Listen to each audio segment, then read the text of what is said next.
হাদিস শোনেন ভাইরা, আল্লাহ রসুল সাল্লাল্লাহু আলাইহি ওয়াসাল্লাম বলছেন, তিরমিজি শরীফের হাদিস, অন্যান্য কিতাবের হাদিস, সহিহ হাদিস, আল্লাহ রসুল সাল্লাল্লাহু আলাইহি ওয়াসাল্লাম বলছেন, ইন্নামাদ দুনিয়া লিআরবা, এই দুনিয়াটা হলো চারজন মানুষের জন্য।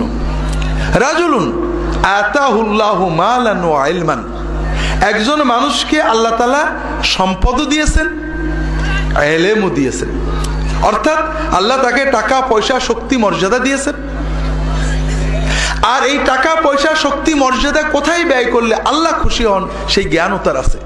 কাজেই সে ফাহুয়া ইউনফিকুহু ফি হাক্কিহি, সে তার সম্পদ শক্তি ব্যয় করে মানুষের কল্যাণে।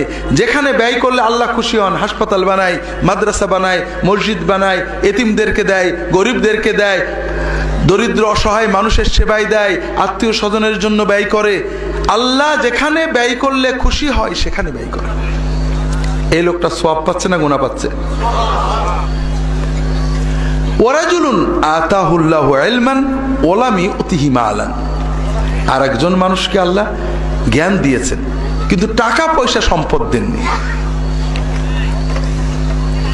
তার জ্ঞান আছে যে হাসপাতাল বানালে, গরিবদেরকে টাকা দিলে, শীতার্তকে কম্বল দিলে, অসহায়কে সাহায্য করলে, মাদ্রাসা বানালে, মানুষের কল্যাণে ব্যয় করলে, মানুষের বিপদে পাশে দাঁড়ালে আল্লাহ খুশি হয়, খুব জানে।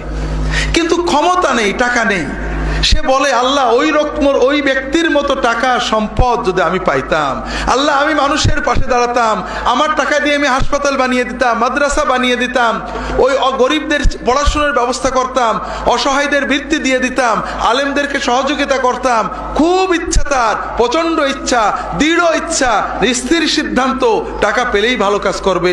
আল্লাহ রসুল সাল্লাল্লাহু আলাইহি ওয়াসাল্লাম বলছেন যে ওই ব্যক্তি, প্রথম ব্যক্তি টাকা ব্যয় করে ভালো কাজ করে যে সওয়াব পাচ্ছে, দ্বিতীয় ব্যক্তি কোনো টাকা ব্যয় না করে, কোনো কাজ না করে, শুধু মনের দৃঢ় উদ্দেশ্য, ইচ্ছা, নিয়ত, বাসনার কারণে সমান সওয়াব লাভ করছে।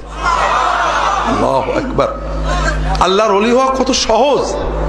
শুধু আপনার মনের দৃঢ় ইচ্ছা, দৃঢ় সিদ্ধান্ত, আল্লাহর কাছে আপনি সওয়াব পেয়ে যাচ্ছেন। গুনাহও কিন্তু এরকম ভাই।